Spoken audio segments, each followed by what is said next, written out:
You remember the golden age of Nickelodeon, the beautiful world of SpongeBob, the genius of Avatar, the creepy fun of Invader Zim. Nick gave us the best cartoons, the ones that basically defined our childhoods. But here's the truth. For every classic, there was a catastrophe. A show so bad, so loud, so ugly, or so pointless, it makes you wonder if the people in charge were even watching. I'm Miles Retro from the Animated Memory. Today, we're not talking about the good stuff. We are talking about the total failures, the unforgivable mistakes, the biggest flops. Before we dive into the worst of the worst, do me a favor, kindly subscribe to the Animated Memory channel right now.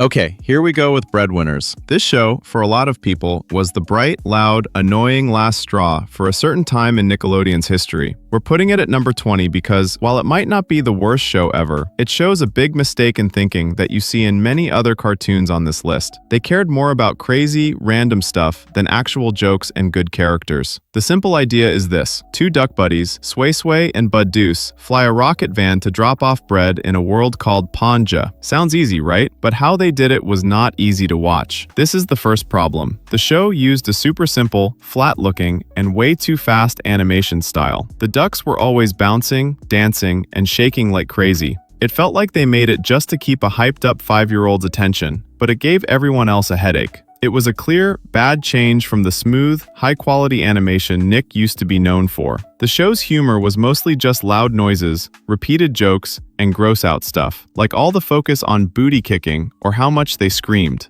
The talking felt clumsy and didn't land right. It lacked the clever, sharp writing and comedy that came from the characters. The stuff that made classics like SpongeBob and Fairly Odd Parents great for all ages. Sway Sway and Bud Deuce are basically the same guy. They're both super loud and kind of dumb. They don't have the fun, deep flaws that made us love a Ren and Stimpy or a Rocco. They were just there to make loud, fast noise. This cartoon came out when other cartoons were getting smarter. Think Adventure Time and Gravity Falls. Breadwinners felt like it was doing the total opposite. It seemed to think being loud meant being creative, and that moving fast meant being exciting.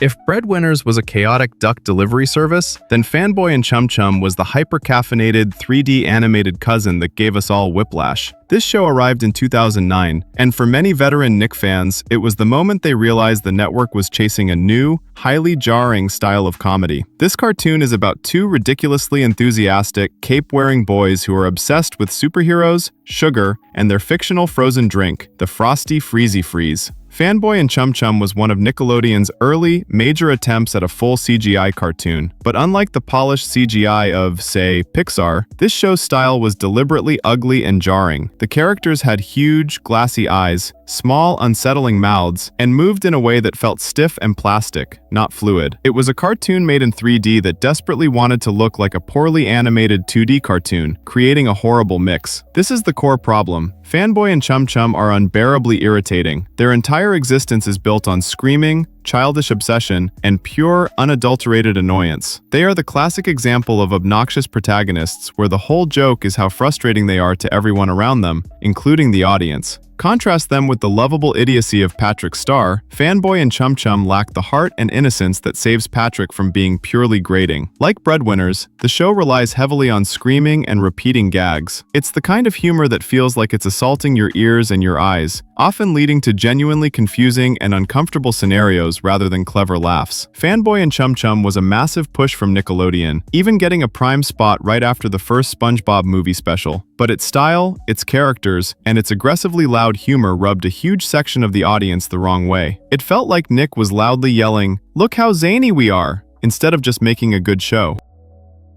If you're making a list of Nickelodeon's worst cartoons, you have to talk about bad spin-offs. And here at number 18, we have the king of unneeded spin-offs, Planet Sheen. This show is what happened when the Nickelodeon bosses looked at the hugely successful Jimmy Neutron and thought, you know what that show needs? Less Jimmy and way more Sheen. That idea was wrong. Very, very wrong. The premise is simple. Sheen Estevez, the spazzy, hyperactive friend from Jimmy Neutron, accidentally flies Jimmy's rocket to a strange planet called Xenu. Now he's stuck there. The problem is, Sheen's entire character was built to be a funny side dish, not the main meal. He works in short bursts, reacting to Jimmy's smart plans. A whole show dedicated to his loud, nonsensical screaming and obsessions, like his hero Ultralord, is just too much noise and zero substance. The new characters on Xenu are bland and forgettable. They're weird-looking aliens, but they exist only to be confused by Sheen's loud antics. We lose the great chemistry we had with Jimmy, Carl, and Cindy, and we trade it for a bunch of aliens who just stand there while Sheen yells at them. The main new character, the Emperor's daughter Asifa, was just there to be the annoyed voice of reason. It was a comedy without any good partners. Even though it kept the original Jimmy Neutron CGI style, the look and feel seemed cheaper and lazier. It was clear the budget and creative passion were not the same. The whole thing felt like a low-effort clone designed to cash in on the original show's success, but without any of the heart or cleverness. It was like getting a cheap copy of your favorite action figure. The biggest crime of Planet Sheen is that it proved you can't just take the wildest side character, give them a show, and expect it to work. It was a show based on a single joke, Sheen is crazy, and that joke got old fast. It damaged the legacy of Jimmy Neutron and proved that sometimes less is more. We are moving away from the loud, headache-inducing CGI of Fanboy and Sheen and entering a much darker, much stranger part of Nick history with Mr. Meaty. This show premiered in 2005, and honestly, the fact that a major network aired it still blows my mind. Mr. Meaty is about two teen workers, Josh Redgrove and Parker Diggle, who work at a gross fast food joint called Mr. Meaty. They get into weird, sometimes horror-themed adventures, all done with disturbing puppets. The puppets are the star and the biggest failure of the show. They look like they were made by a high school art student using old foam, bits of carpet, and questionable meat scraps. Their faces are sticky and unsettling, and their movements are clumsy and awkward. It wasn't charming like the Muppets, it was just creepy. The puppets were always covered in fake grease and grime, making the show physically uncomfortable to look at. Nicktoons were known for being funny and imaginative. Mr. Meaty tried to mix that humor with really dark, weird horror. The show was trying too hard to be edgy and gross, and it never felt like a natural fit for Nickelodeon's core audience or brand. It felt like something you'd find at 2 a.m. on Adult Swim, not a 7 p.m. family show. Compared to the high production quality of Nick's other shows at the time, Mr. Meaty looked cheap. It was a clear attempt to bring in a different, cheaper kind of show, but the low-budget look only added to the feeling of discomfort. You could almost smell the fake grease coming off the screen. Ultimately, Mr. Meaty was just too weird, too gross, and too unsettling for most people. It was a major failure in judging what the audience wanted. It wasn't loud like Breadwinners. It was quietly, disturbingly strange. It's a show that leaves you thinking, did I really just watch that on Nickelodeon?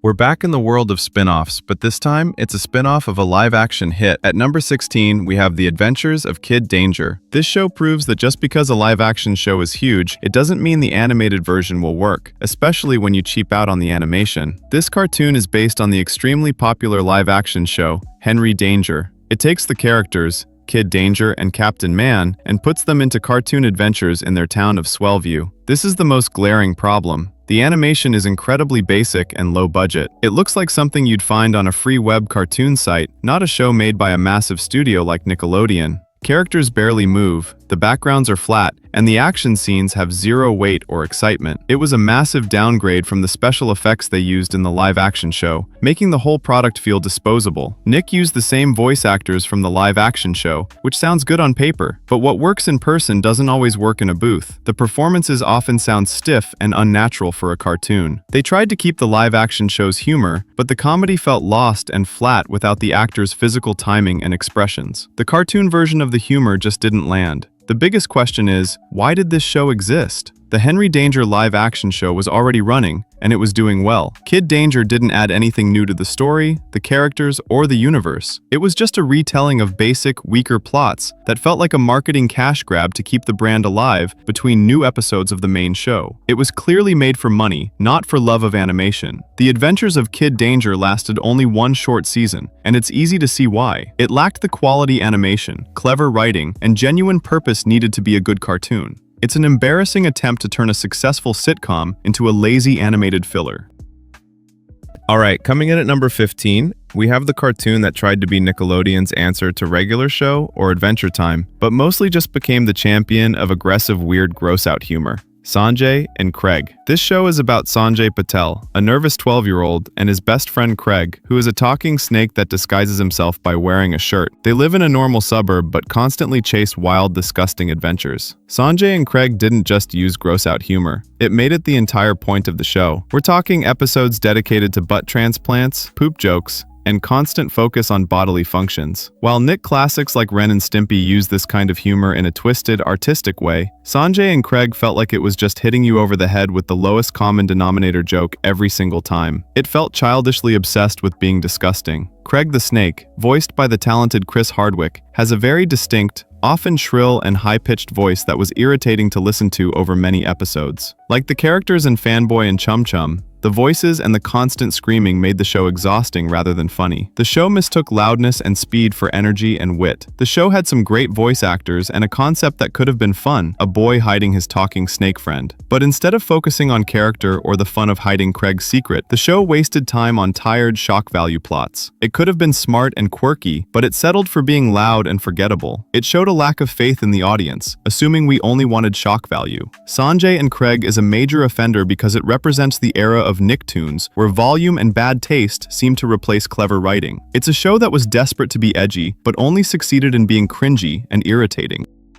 We've talked about bad CGI, bad spin-offs, and gross puppets. Now, at number 14, we hit the cartoon that felt like it belonged on any channel but Nickelodeon, Glenn Martin, DDS. This show is about Glenn Martin, a dentist who realizes his family isn't spending enough time together. So, he packs his wife, 2 kids, and a giant gorilla named Wendy, don't ask, into a huge RV, and they travel across the country, where Glenn treats famous people's teeth. This is the core issue. Glenn Martin, DDS, was a stop-motion comedy that was clearly aimed at an adult audience, or maybe a teen adult crowd like the one that watched South Park or Robot Chicken. The jokes were about marriage, career stress, mortgages, and celebrity culture. It was too mature and slow for the kids who tuned into Nick for SpongeBob or iCarly. It was a show with an adult mind trapped on a kid's network. While stop motion can be amazing, think Wallace and Gromit, the style used here was oddly stiff and highly detailed, making the characters look a little unsettling, like dolls that were brought to life by magic, but not in a fun way. It didn't have the simple, colorful energy kids crave. This also meant the animation was slow, which completely went against the hyper-fast pace of other Nick shows at the time. When it first came out, Nick placed it on their adult-focused evening block, Nick at Night, but they later moved it to Teen Nick and even the main Nickelodeon channel. The network itself didn't know where it belonged. They tried to make a sophisticated adult cartoon work in a kid's space, and the audience just ignored it. The show felt boring and confusing to the children who stumbled upon it. Glenn Martin, DDS, wasn't necessarily a bad idea for a show, but it was a terrible idea for a Nickelodeon show. It shows a massive failure in understanding the Nick brand and its audience. It was a fish out of water, or in this case, a dentist out of the dental office and stuck in an RV.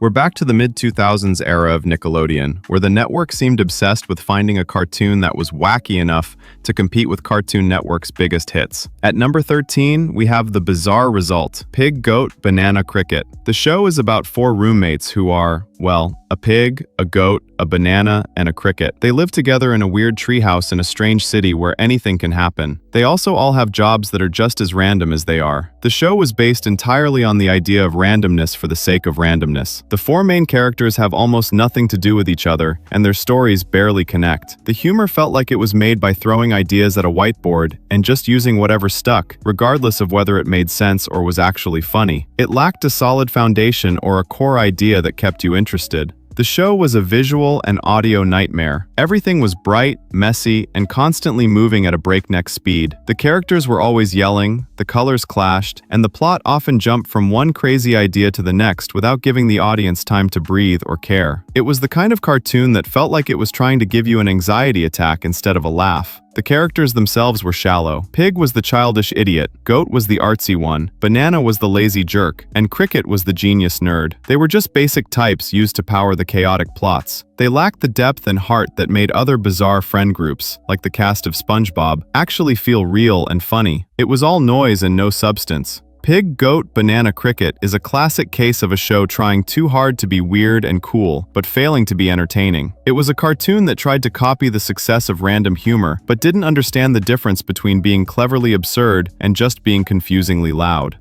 We're moving on to number 12, and this is where Nickelodeon's mistakes shift from bad creative choices to bad celebrity cash-ins. This is the show that proves star power alone can't save a terrible cartoon. Wild Grinders. This show was created by and based on the life of professional skateboarder Rob Dyrdek, starring a cartoon version of him called Lil Rob and his crew of skating friends. It started as a toy line and a web series, and Nick decided to pick it up and turn it into a full cartoon. Just like the adventures of Kid Danger, the animation here is stiff, cheap, and painfully basic flash animation. It looked like the absolute cheapest way to make a cartoon. Characters barely moved, and when they did, it looked awkward and unnatural. If you're trying to make a show about the fast-paced, cool world of skateboarding, the animation needs to be good. This show looked like a slow, shaky flip book. Wild Grinders felt less like a cartoon and more like a 30-minute commercial for the Wild Grinders toys, clothing, and lifestyle brand. The focus was always on being cool and using the merchandise, not on telling funny or interesting stories. It lacked the creative spark and soul that drives actual good cartoons. The whole thing felt plastic and corporate. Lil Rob and his crew are completely forgettable. They are shallow versions of skater stereotypes, and their jokes are weak and simple. They spent more time talking about being awesome than actually being funny. The show tried to feel rebellious and cool, but the cheap animation and boring stories made it feel sadly pathetic instead. Wild Grinders is a classic example of Nickelodeon buying into a celebrity brand without demanding any quality control. They took a concept that worked mildly as a toy line and tried to force it onto the TV screen, resulting in a low-energy, poorly made, and quickly forgotten mess.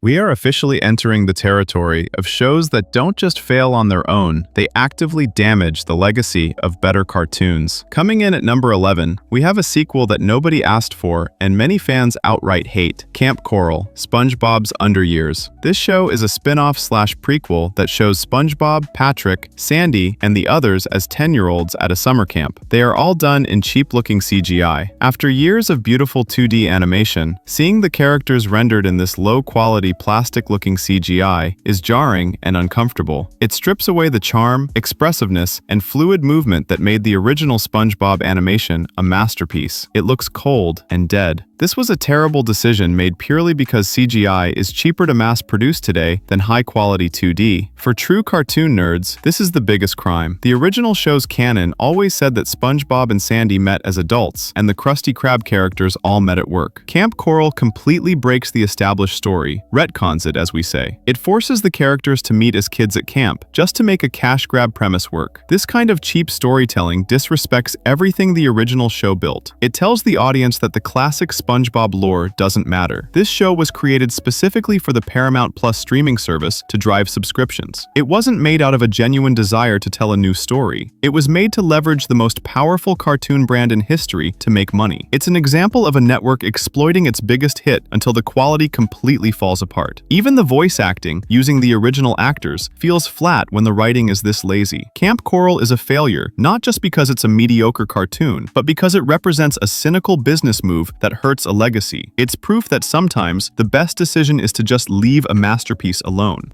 Welcome to the top 10 worst Nickelodeon cartoons. Kicking us off at number 10, we have another major studio mistake, the Rugrats. Just like with SpongeBob, the Nickelodeon bosses decided that the best way to bring back a beloved classic was to make it look worse, ruin the style, and use cheap CGI. This show takes Tommy, Chucky, Phil, Lil, and Angelica and throws them into a world with zero charm or warmth. The original Rugrats was an iconic 2D cartoon. It had a unique, loose, and slightly messy style that made the babies look charming, squishy, and expressive. The 2021 CGI version turned them into plastic, uncanny valley dolls. They move stiffly, their faces look like rubber, and the whole world feels cold. The new style completely destroyed the artistic identity that made the original show special. They brought back almost all the original voice actors, which sounds great, but listening to the classic voices coming out of those unsettling CGI bodies is jarring. The familiar sound fighting the ugly visual creates a huge sense of discomfort. It's like your favorite old song being played through a broken speaker. It just sounds wrong. Like many bad reboots, this show didn't have a reason to exist outside of nostalgia and money. The new episodes just retell old, simpler plots, but without the clever writing or imagination of the original. The adults are somehow even more annoying and clueless than before, and the core adventures of the babies feel flat and boring in the new format. It failed to capture the simple joy and emotional depth that made the original a legendary Nicktoon. This CGI Rugrats reboot is a prime example of a network trying to cash in on nostalgia, but completely misunderstanding why people loved the original. It shows that sometimes you can't just take an old masterpiece, give it a new coat of paint, and expect it to work, especially when that paint is cheap, ugly, 3D.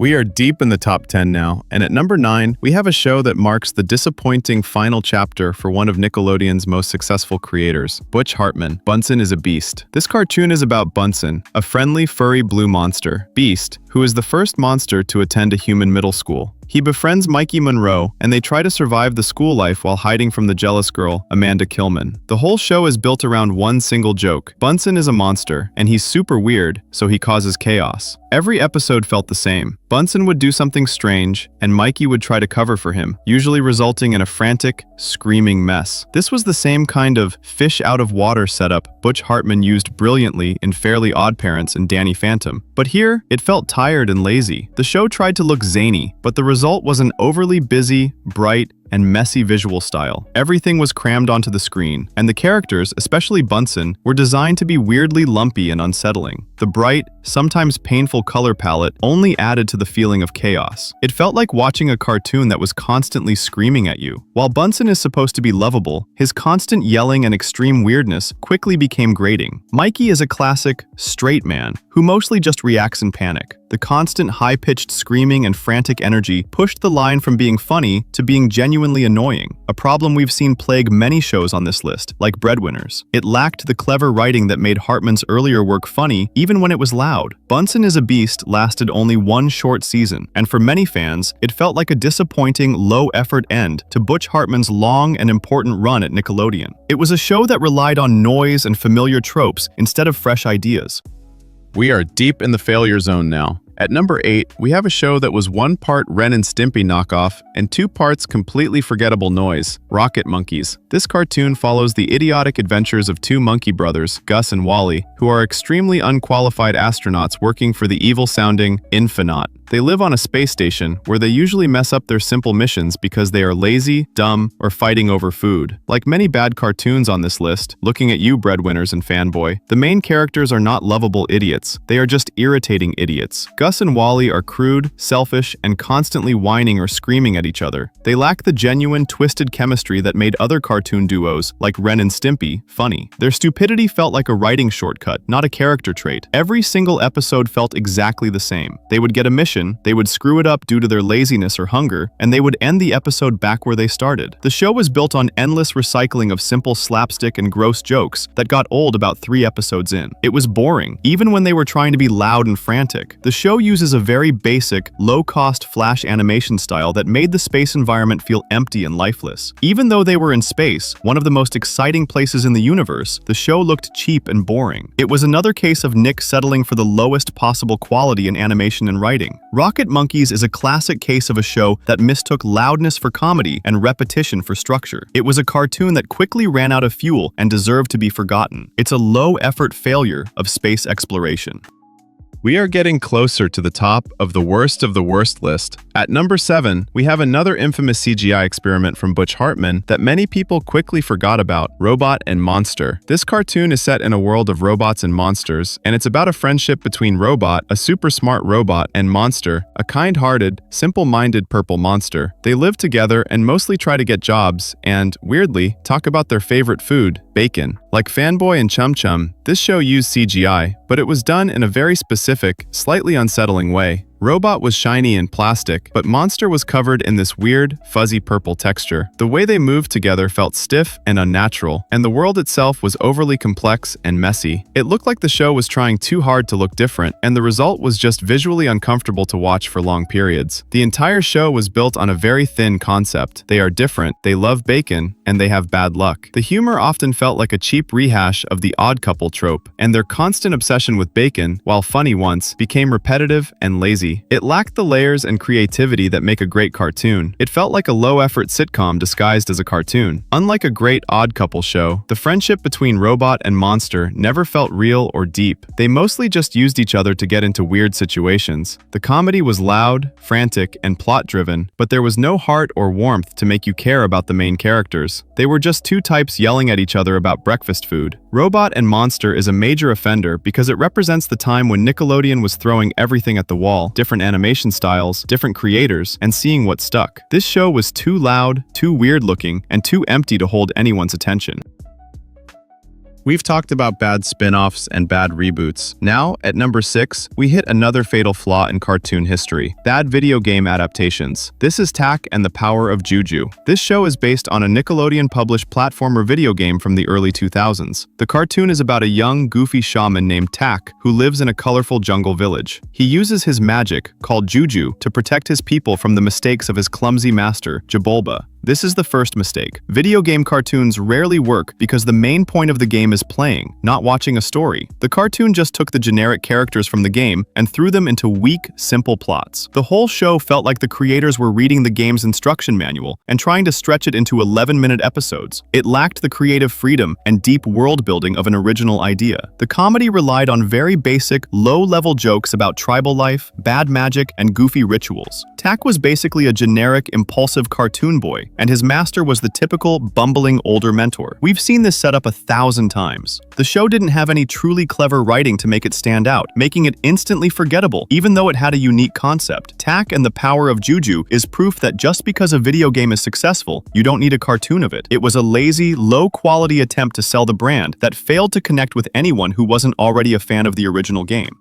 We are now hitting the top 5 worst Nickelodeon cartoons. These shows are truly unforgivable. Kicking off the top 5 at number 5, we have one of the most confusing and forgotten cartoons in the network's history, Pelswick. This cartoon is about Pelswick Eggert, a teenager who uses a wheelchair. The show tries to deal with normal teen life, school, and friendships, but it also features Pelswick talking to his fantasy guardian angel, Mr. Jimmy. The show was based on the life of an actual political cartoonist, and it tried to be super smart and deep. This is the show's biggest problem. Pelswick tried to be a serious, realistic show about a teen dealing with life in a wheelchair. That's a great idea for a drama, but it was packaged as a simple-looking cartoon and aired on Nickelodeon right after shows about flying babies and talking dogs. The humor was too mild, the situations were often too serious, and the whole vibe was depressing compared to the fun, zany energy Nick audiences expected. It was too heavy for the audience. The animation style was extremely simple, rough, and almost sketch-like. It lacked the polish of other Nicktoons at the time like Hey Arnold or SpongeBob. This low-budget look made the show feel small and uninteresting visually. It didn't have the excitement needed to pull kids away from flashier, funnier cartoons. Pelswick himself is a good character, but everyone else, his overly nice dad, his clueless friends, and especially his strange guardian angel, Mr. Jimmy, are forgettable or just plain weird. Mr. Jimmy, the guardian angel who looks like a bizarre, floating disco ball, added a layer of unneeded confusion to a show that was already too serious. Pelswick is a failure because it represents a massive scheduling and branding mistake. It was a cartoon with an adult heart and serious ideas, but Nick tried to force it onto a younger audience that just wasn't ready for it. It was a huge, awkward swing for seriousness that missed the mark completely.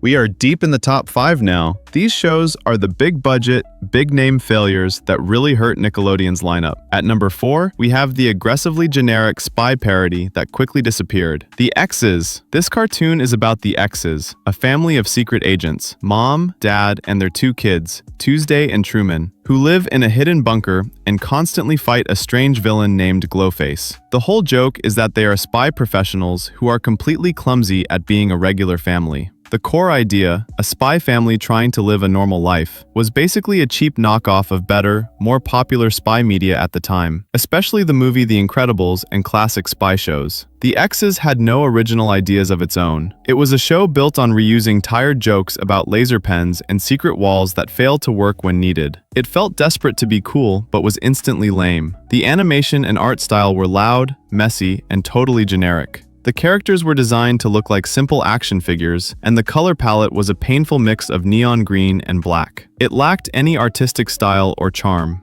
It was one of the first Nicktoons where the network was trying to follow the trend of simple, chaotic designs, and it just looked like a pile of messy cliches. The kids, Tuesday and Truman, were instantly annoying. Tuesday was the moody, overdramatic teen, and Truman was the chaotic, destructive little brother. Their whole point was to be obnoxious and ruin their parents' mission, but the comedy didn't work. The show didn't make you root for the family. It made you want them to fail just so they would stop yelling. The X's was a massive production failure. Nickelodeon put a huge amount of money into pushing this show, expecting it to be their next big hit in the mid-2000s. Its immediate and total failure was so bad that it reportedly led to big changes in the animation department at Nick. It was a corporate disaster disguised as a cartoon.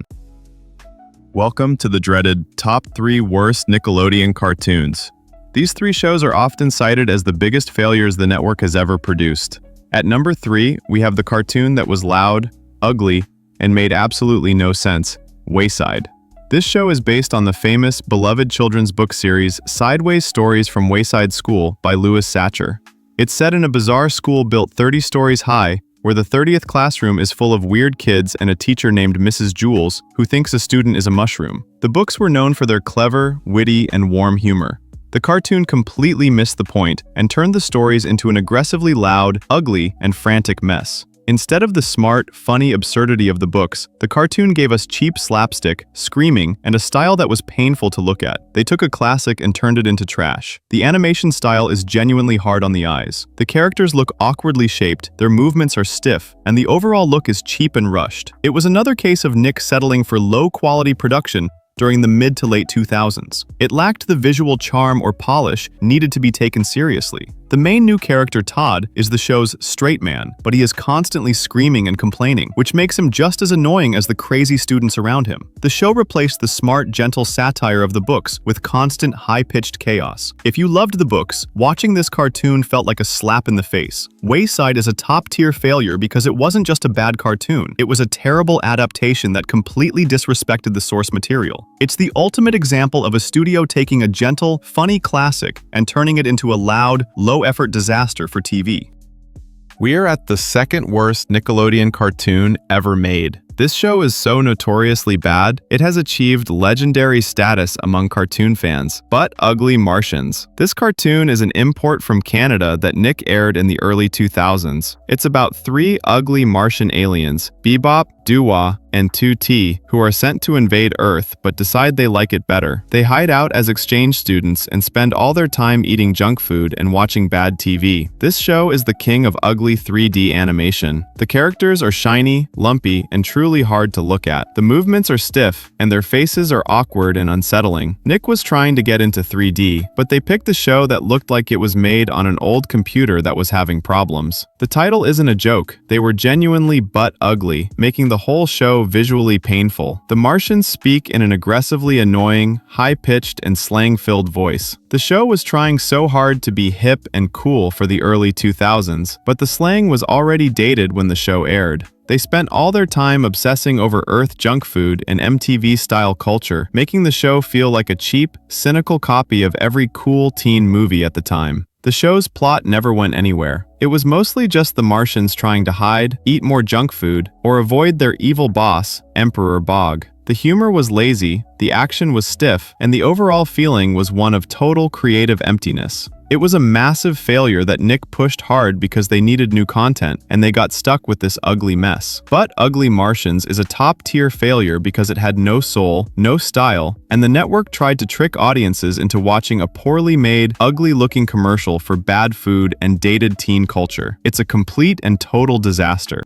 This is it. We have climbed the mountain of failed spin-offs, bad CGI, corporate cash grabs, and lazy jokes. At number 1, taking the title of the worst Nickelodeon cartoon of all time, is the show that barely lasted 1 year and was a spectacular, baffling failure, the Brothers Flub. This cartoon is about 2 strange alien brothers, Fraz and Guapo, who work as delivery men for a company that sends them across the galaxy to deliver packages. They are constantly messing up their jobs through incompetence and greed. The animation style of of the Brothers Flub is its biggest offense. It was created using a cheap, lumpy plasticine 3D style that made the characters look like ugly, melted rubber toys. Their bodies were bulbous, their faces were grotesque, and they moved in a jarring, awkward way. The overall look was so physically uncomfortable that it made butt-ugly Martians look like a high-budget movie. It looked like a cartoon made to annoy you. The two brothers, Fraz and Guapo, didn't just talk. They made constant, high-pitched, strange, squealing noises. Their dialogue was annoying, fast, and completely without charm. The whole show was a non-stop assault of ugly visuals and screeching sounds. It lacked any subtlety, any heart, and any cleverness. It was pure, unfiltered cartoon garbage. The Brothers Flub was part of a major, expensive move by Nick to expand its cartoon lineup in the late 90s. They threw a lot of money and hope at this one, and it failed instantly and completely. It was so universally hated and ignored that it had a very short run and disappeared forever, becoming an infamous ghost in the Nicktoons lineup. Its failure was a massive sign that cheap, ugly concepts, no matter how much they are pushed, will always fail the audience. The Brothers Flub is the worst Nicktoon because it combined everything bad on this list: ugly animation, irritating characters, zero humor, and a colossal failure of a corporate gamble. It's the show that makes every other cartoon on this list look a little better. It is the king of the trash heap.